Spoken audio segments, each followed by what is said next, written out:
Queridos amigos, uma boa noite. Desculpem pelo atraso, mas tivemos uns problemas técnicos aqui no computador. Eu peço que coloquem a água para ser fluidificada para a espiritualidade, a fim de que nós possamos começar o Evangelho desta noite. Que possamos nos elevar em pensamento a Deus e a Jesus, pedindo ao Divino Mestre que possa nos amparar e nos assistir na realização do Evangelho desta noite. Que possamos abrir a nossa consciência e os nossos corações, a fim de recebermos o influxo de energia amoroso que Jesus derrama sobre todos nós nesses instantes, a fim de nos sentirmos mais fortes para vencermos os desafios que temos pela frente. Nós os pedimos ainda, Senhor, que derrame sobre todos nós a Tua imensa luz, a fim de iluminar os nossos caminhos e termos mais clareza, a fim de fazermos melhor as nossas escolhas. Por isso, Jesus, esteja conosco uma vez mais nesta noite. Que assim seja. Queridos amigos e amigas,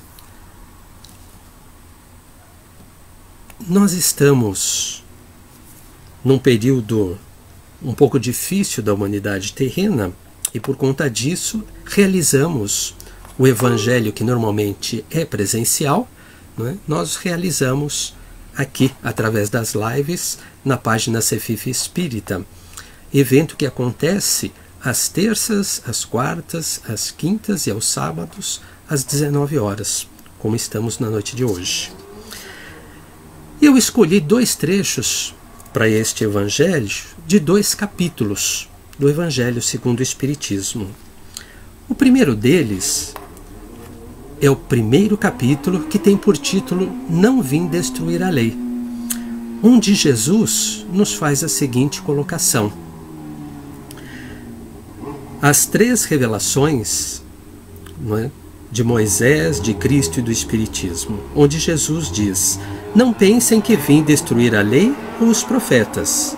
Não vim destruir, mas dar-lhes pleno cumprimento. Em verdade vos digo, o céu e a terra não passarão até que tudo o que há na lei seja cumprido, até o último J e o último ponto. Esta passagem está no Evangelho de Mateus, no capítulo 5, versículos 17 a 18. Então vejam que nesta passagem simples, Jesus coloca para nós a importância de desenvolvermos na nossa intimidade a obediência. Ele mesmo dá o exemplo através da sua passagem entre nós. E aqui deixa bem claro: eu não vim destruir a lei. Que lei? A lei de Moisés. Eu vim dar cumprimento à lei de Moisés. Na sequência, o Kardec explica para nós, não é, que a lei de Moisés, não é, tinha 2 partes.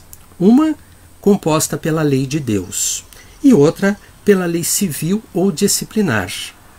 E para nós vamos tratar exclusivamente da lei de Deus, da lei divina. E ela foi trazida por Moisés através dos 10 mandamentos. Então, veja, Jesus, já durante aquela passagem, colocava a importância do cumprimento da lei mosaica, do cumprimento dos 10 mandamentos. Será que, de vez em quando, eu paro para pensar um pouco? Se eu, passados, olha só, de Moisés até Jesus tem aproximadamente uns 1.600 anos. De Jesus até hoje, mais 2.000 e pouquinhos. Então nós temos aí 3.600 anos. Será que hoje eu já consigo cumprir os 10 mandamentos, eu já posso dizer que eu sou obediente diante da lei? Vamos ver então alguns desses mandamentos. Não é? Lembrai-vos, não é, de não tomar o santo nome de Deus em vão. E será que eu uso o nome de Deus? Será que eu uso o nome de Jesus sem dar-lhe o significado e a importância que ele tem efetivamente? Eu faço isso em algum momento da minha existência? Tem um outro mandamento. Honrai o vosso pai, a vossa mãe, a fim de viverdes longo tempo sobre a terra. E no Evangelho, segundo o Espiritismo, nós temos um capítulo, né, definido para que a gente possa aprender o significado deste honrar o pai e mãe. Será que efetivamente eu cuido deles com o carinho e a amorosidade como forma de retribuição por todo o carinho, toda a dedicação, pelas horas em claro, pelas noites em claro que eles passaram comigo? Não matareis, um outro mandamento. E aí vocês podem dizer, Cláudio, mas não é, eu não mato ninguém. Não é? Eu não mato sequer uma mosca que passa aqui pela frente. E eu vou concordar com vocês que, né, hoje em dia nós efetivamente já não tiramos a vida de um outro ser. Isto já não comporta mais para nós, espíritos e espíritas. Mas nós vemos dentro da realidade que nos cerca, na sociedade em que nós vivemos, que muitas pessoas ainda se acham no direito de tirar a vida de um outro irmão para tirar dele, não é, um celular, um tênis, alguma coisa que muitas vezes é de pouco valor, não tem tanto significado. Mas mesmo assim, se eu parar um pouquinho para refletir, para pensar nisto que Moisés, não é, trouxe para o povo hebreu, não matarás, será que eu, em algum momento da existência, eu não matei o sonho de alguém? Eu não matei a esperança de alguém? Será que na época que estudava eu não matei aula? Então vejam que há nuances ainda da lei de Moisés, dos 10 mandamentos, que nós precisamos aprender a lhes dar cumprimento, e que pode ser que eu ainda tenha cometido determinadas faltas. Ainda dentro dos 10 mandamentos, veja, não cometereis adultério. E Jesus vem ensinar para a gente que o adultério não é cometido exclusivamente a partir, não é, do contato físico, não é, de duas pessoas. O adultério ele se dá através do pensamento. Quando o meu pensamento foi desrespeitoso em relação a outro parceiro ou a outra parceira, nesse instante eu já cometi o adultério. Não precisa a união carnal para consolidar o adultério. Não roubareis, um outro mandamento. E aí a gente pode mais uma vez pensar, poxa vida, mas toda a educação que eu recebi, né, os princípios de honestidade que vieram nesta educação e que me foram consolidados através do tempo, mas será que neste não roubareis, será que nunca eu tirei xerox da apostila da escola, da faculdade, lá na empresa, não é? E depois levei para o meu uso pessoal? Será que eu nunca levei uma caneta, não é? Papel sulfite, uma borracha, um lápis? Porque não são propriedades minhas, não é isso? E de repente eu estou subtraindo aquilo que não me pertence. Não é? Será que eu não roubei o tempo de outra pessoa? num relacionamento muitas vezes em que eu não tinha intenção de levar aquilo a sério. E roubei o tempo dela. Será que eu nunca pensei na possibilidade que às vezes eu posso roubar a energia de uma outra pessoa? Porque isso eventualmente pode acontecer. Muitas vezes, quando nós nos envolvemos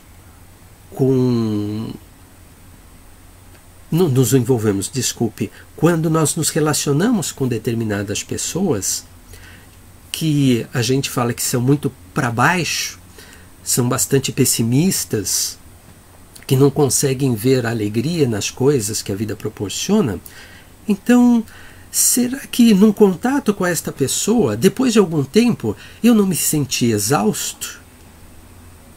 E depois pude perceber que efetivamente aquela pessoa sugou parte da energia que eu possuía?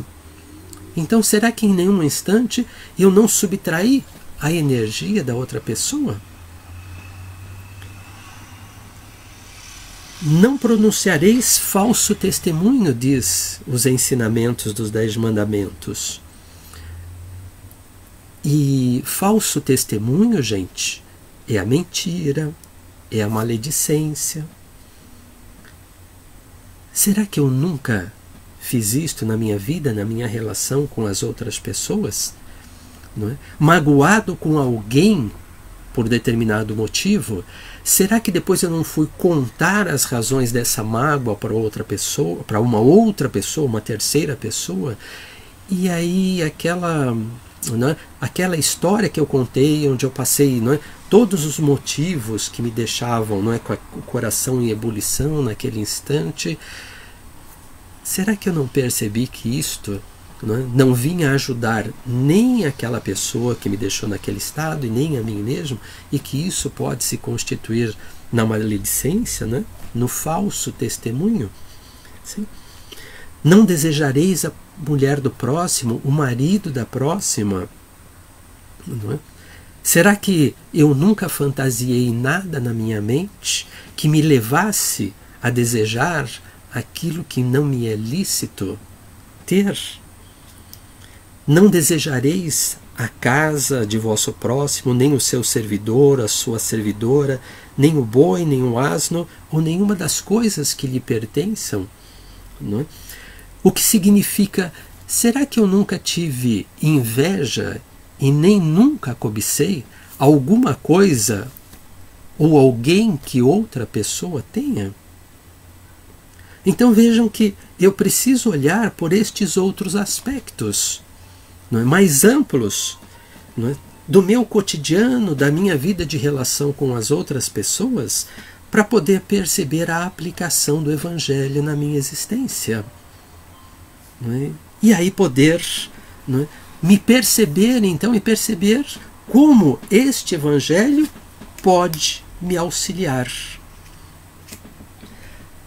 Aqui no item 3 deste capítulo, Kardec diz para a gente, é por isso que se encontra nesta lei o princípio dos deveres frente a Deus e frente ao próximo. É por isso que se encontra nesta lei o princípio dos deveres frente a Deus e frente ao próximo. Olha só, os deveres. Assim, então, a obediência ela tem uma relação estreita com o dever para o espírito. Eu já me esforço por obedecer habitualmente às leis dos homens, as nossas leis de trânsito, as leis de convivência em sociedade. Eu já respeito e obedeço essas leis, porque se eu faço, muito bem. Mas eu preciso me perceber se de repente eu não estou parando o carro sobre a faixa de pedestres, se eu não estou parando o carro, não estou avançando o sinal vermelho, se eu não estou fazendo uma conversão que não pode ser feita, se eu não paro na vaga do idoso ou deficiente, gente, eu já posso parar, não é? Porque eu já estou dentro da melhor idade. Então, se vocês me virem em algum lugar, não é? Eu já tenho, não é, o crachazinho que posso estar parado ali na vaga do idoso, não é? Da melhor idade. Mas vejam situações que, porventura, eu posso me pegar infringindo a lei dos homens. Será que eu deixo ligado o som muito alto que pode incomodar meu vizinho? Será que quando eu lavo a minha calçada, né, será que uma parte, né, da sujeira que tinha na calçada, no meio-fio, ele não vai para a calçada do vizinho? Será que eu tive o cuidado de recolher tudo que tinha antes para não incomodar ninguém, nem de um lado, nem do outro? Então eu preciso perceber se por um acaso eu ainda não cometo falhas diante das leis dos homens, o que demonstra a minha dificuldade em ser obediente. Porque se eu tenho dificuldade em obedecer à lei dos homens, talvez eu encontre em mim possibilidades de dificuldades maiores para obedecer às leis de Deus. Mas aqui, não é? Kardec me diz que, não é, eu tenho então que olhar para o lado do meu dever, para ver se por acaso eu estou obedecendo às leis. Então, obedecer às leis significa que eu tenho deveres. Estes deveres, olha só, primeiro de tudo em relação a Deus, não é? Jesus, ao vir dar cumprimento à lei divina, ele colocou 2 mandamentos para nós: amar a Deus sobre todas as coisas e amar ao próximo como a si mesmo. Então, de cara, ele já me mostra que eu tenho dever para com Deus. Me concede a vida, não é isso? Me concede a família, me concede os amigos, me concede a oportunidade de uma ambientação reencarnatória onde eu posso viver a minha existência, primeiro em São Paulo, depois aqui em Sorocaba, já há mais de 30 anos, e usufruir da beleza que estou aqui falando com vocês e olhando pela janela, não é? Da beleza da paisagem que eu tenho, não é? Aqui da nossa cidade, onde eu posso perceber o canto dos pássaros, a chuva, o sol, a lua, as floradas das árvores. Olha quanta coisa Deus me proporciona da beleza estética do nosso planeta para que a minha vida, para que a nossa vida enquanto humanidade, ela seja mais bela, menos árida. E diante deste dever que eu tenho em relação a Deus, eu agradeço todos os dias ao me levantar pela noite de repouso e quem sabe a oportunidade de trabalho para mim, espírito, não é? Enquanto o corpo dorme, se eu tiver a oportunidade, não é, de ir para o trabalho na condição de espírito, ajudando alguém, eu agradeço a Deus à noite, antes do repouso, pelo dia e pelas oportunidades das experiências que Deus me disponibilizou para eu poder colocar à prova o meu aprendizado do seu evangelho, das suas leis. Então vejam que eu tenho deveres em relação a Deus. Tenho dever como filho, não é? Como filho eu tenho paciência com meus pais, porque eles tiveram bastante paciência comigo, não é? Até que eu aprendesse a andar, até que eu aprendesse a me alimentar sozinho, até que eu pudesse falar, até que eu pudesse me calçar, me vestir, né? quanto foi necessário de paciência e de cuidados, não é, que eles tiveram para comigo. Quando eles chegam na velhice, será que eu tenho também paciência com relação a eles? Como irmão, será que eu construí a fraternidade e a lealdade em relação aos meus irmãos? No meu caso, eu tenho só uma irmã, não é? Tenho irmãos de coração, com toda certeza, mas construí na minha intimidade a fraternidade e a lealdade de forma a estreitar ainda mais os laços de convivência que nós trouxemos? Como espírita, não é? Eu já sei vivenciar o Evangelho de Jesus e as leis. Eu me esforço por conhecer a mim mesmo, por conhecer as minhas virtudes e os meus defeitos, as qualidades e aquilo em que eu ainda preciso me melhorar. Eu me esforço para ser o homem de bem, que o capítulo 17, onde nós temos o dever relatado pelo espírito de Lázaro, não é? Me coloca como pai. Eu já tenho, não é, construções de amor, de disciplina, de exemplos a serem deixados para os meus filhos,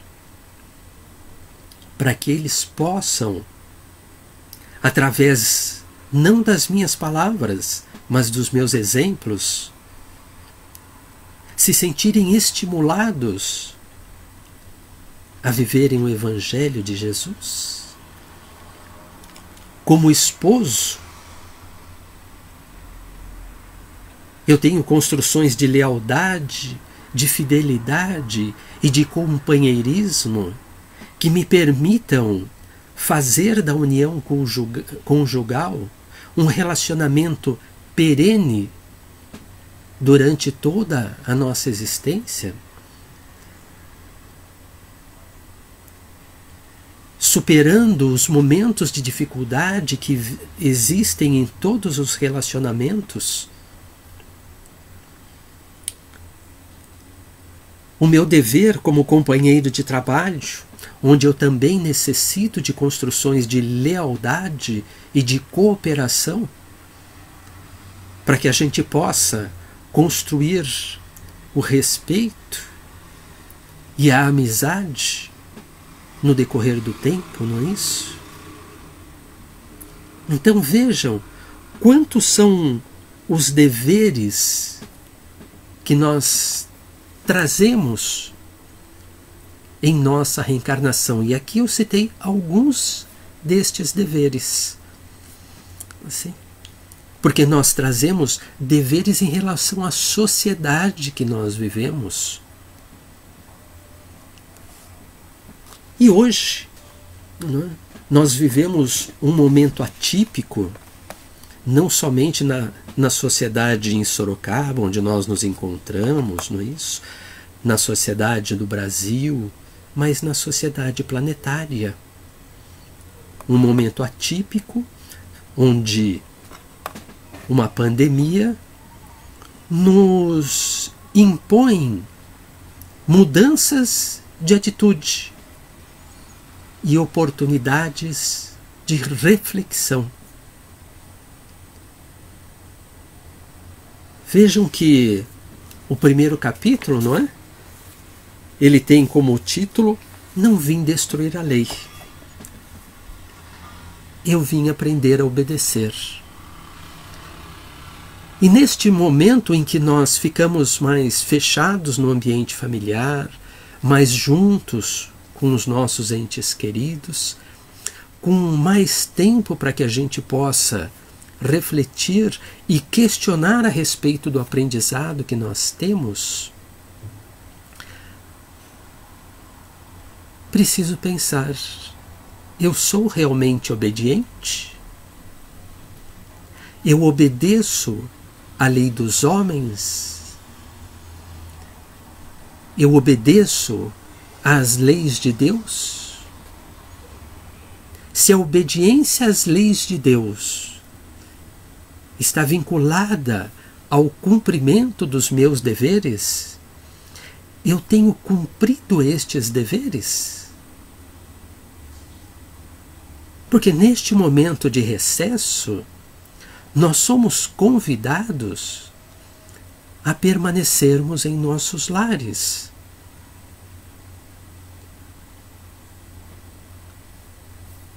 A ciência médica nos coloca isto como recurso para que nós não venhamos a ser infectados, prejudicando a nossa saúde física, e também, não é? Ela vem pedir que, ao permanecermos no nosso isolamento, que não é exatamente um isolamento, porque nós convivemos dentro das pessoas do lar, não é? E podemos conviver ainda socialmente através das mídias, né? WhatsApp, Facebook, tem muitas outras, aí Skype, então são muitas as mídias, não estamos isolados, não é? Como muitas vezes as pessoas podem pensar, mas é uma forma de nós não levarmos o vírus para outras pessoas, de não sermos o agente transmissor disto. Daí a importância de sermos cuidadosos conosco, demonstrando o respeito que nós temos pelos outros.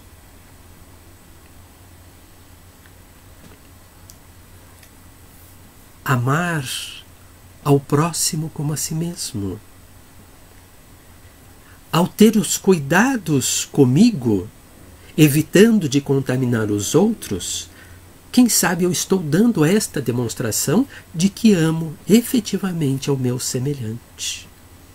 Se, pelo contrário, eu acho que posso efetivamente sair, não é? Andar pelas ruas, frequentar os estabelecimentos que estão abertos, não é? Ter um outro tipo de convívio social como eu estava habituado, será que isto não está demonstrando a minha dificuldade ainda de obediência às leis dos homens?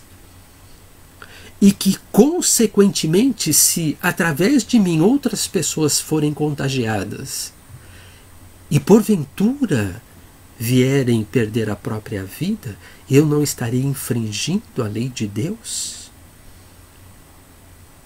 Então eu preciso refletir na dimensão que a experiência de vida no momento me propõe para o meu aprendizado em face dos ensinamentos do Evangelho. Obedecer a Deus e às suas leis, não é? Obedecer às leis dos homens, obedecer às recomendações médicas.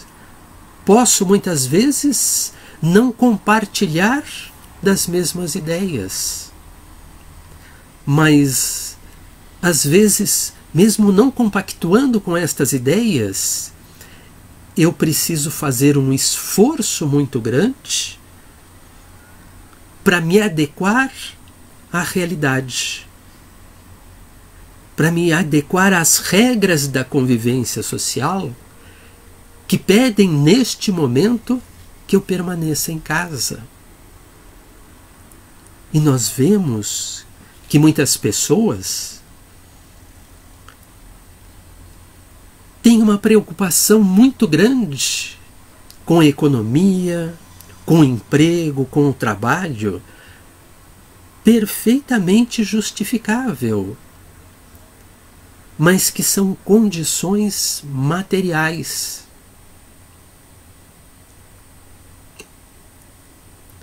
E quem sabe a proposta do mundo espiritual para a humanidade terrena nestes momentos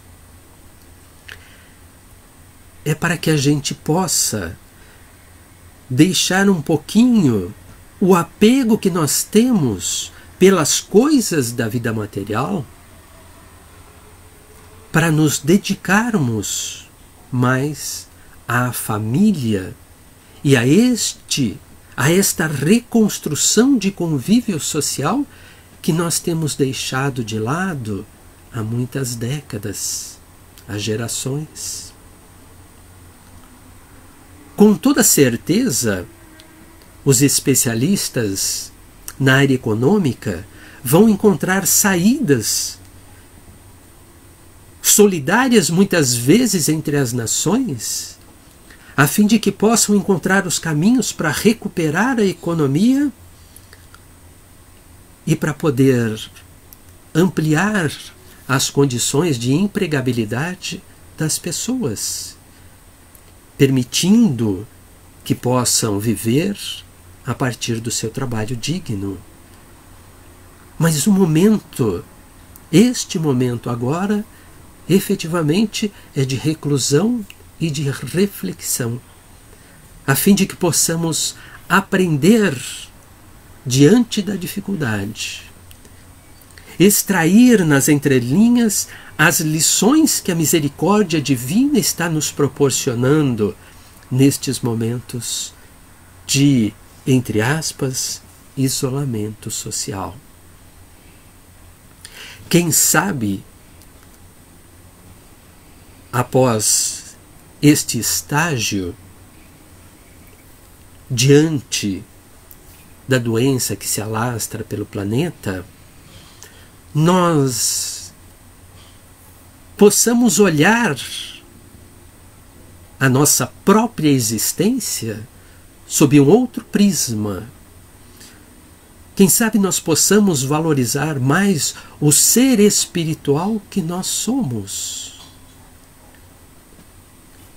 E, puxa vida, valorizar muito mais o convívio entre a família, a aproximação entre aqueles que estão distantes, usando todos os recursos da tecnologia ao nosso alcance. Que possamos pensar a respeito da oportunidade bendita de, quem sabe, após tudo isto passar, nós, enquanto humanidade terrena, sermos mais dóceis, mais humanos, mais fraternos, mais amigos, mais caridosos.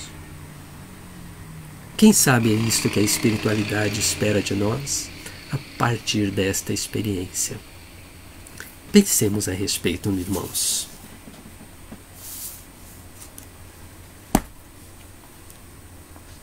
Vamos então, para finalizar o Evangelho desta noite,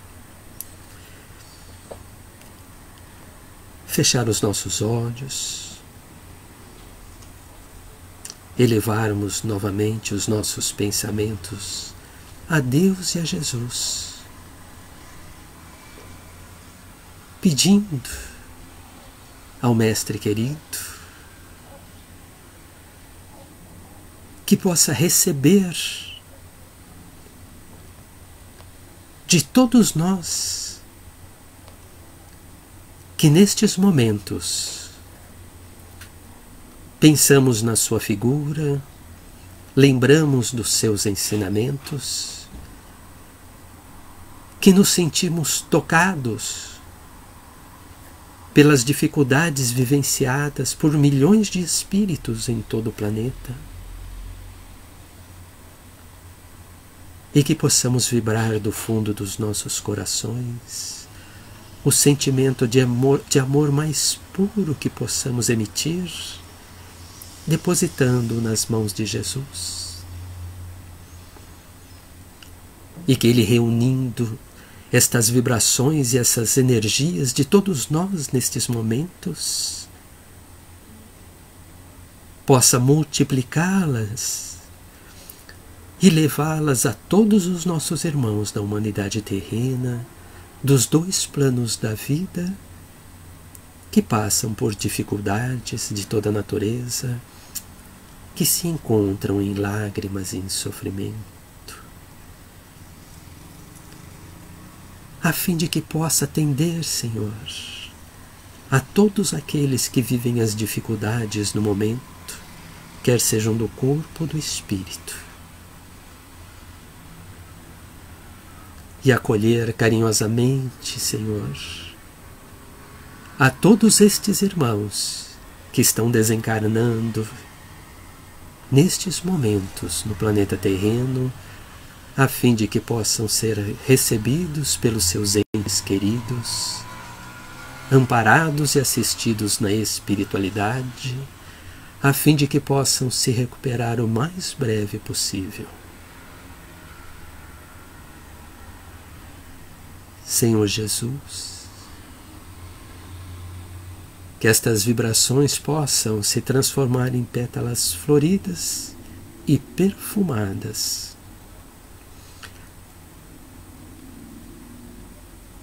a serem levadas a todos os corações dos espíritos da humanidade terrena, fortalecendo e encorajando a todos, onde quer que se encontrem. Que possa o seu divino amor, Senhor, nos inspirar também onde estejamos, a vivenciá-lo na nossa convivência com os espíritos que nos cercam. E que possamos, Senhor, sob a tua luz, sob o teu manto, assim como de Maria Santíssima, agradecermos a Deus por tudo que Ele nos concede em tantas existências. Senhor, recebe a nossa gratidão nesta noite. Que assim seja.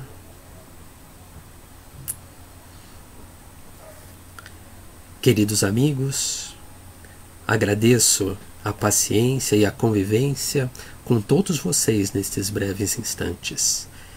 E que possamos todos termos um excelente fim de semana. Que a paz de Jesus seja no coração de todos nós. Muito obrigado.